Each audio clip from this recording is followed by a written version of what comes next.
আসসালামু আলাইকুম রহমতুল্লাহ। আমি মোহাম্মদ আল ফয়সাল, আমার বাসা হচ্ছে কেরানীগঞ্জ।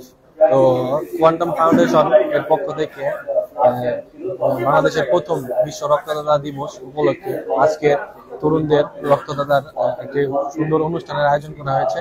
তো আজকে আমি এই অনুষ্ঠানে এসে নিজেকে অনেক আনন্দ বোধ করতেছি এবং তাদের এত সুন্দর একটি অনুষ্ঠান দেখে অনেক আমি হ্যাপি যে তরুণ যে রক্তদাতা আছে তাদের যে অনুপ্রেরণা, তাদের যে অনুৎসাহিত করা, তাদের এই আজকের এই প্রোগ্রামের দ্বারা বোঝা যেতেছে যে সামনে যে আমাদের বাংলাদেশে যে রক্তের ঘাটতি আছে, আমরা তরুণ প্রজন্ম যদি রক্ত দিই প্রতিনিয়ত, তাহলে ইনশাআল্লাহ সামনে এই রক্তের যে ঘাটতি আছে সেটা থাকবে না। আমার একটি সংগঠন আছে, সেই সংগঠনের নাম হচ্ছে আলোর দিশারি সংগঠন। তো আমরা ওই সংগঠন থেকে প্রতিনিয়ত যাদের রক্তের প্রয়োজন হয় তাদেরকে রক্ত আমরা দিয়ে থাকি এবং কিছুদিন পরে ইনশাআল্লাহ কোয়ান্টাম ফাউন্ডেশনের সাথে আমার কথা হয়েছে। কিছুদিন পরে তারা আমাদের এলাকায় গিয়ে আমাদের সংগঠনের উদ্যোগে তারা একটি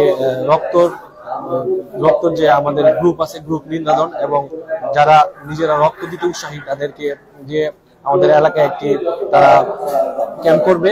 তো আমি সবাইকে বলবো, আমাদের সংগঠনের যারা আছে, আমাদের এলাকার যারা আছে, আমাদের কেরানীগঞ্জের যারা আছে, সবাই রক্ত দিন। রক্ত দেওয়া মানে আরেকজনের উপকার নয়, আপনার নিজের উপকার, আপনার শরীরের জন্য ভালো, স্বাস্থ্যের জন্য ভালো, এবং কি আপনার মন মানসিকতা সবকিছু ভালো থাকে। আপনার এক ব্যক্তি রক্ত হতে পারে আরেকজন মানুষের নতুন জীবনের ধারণ।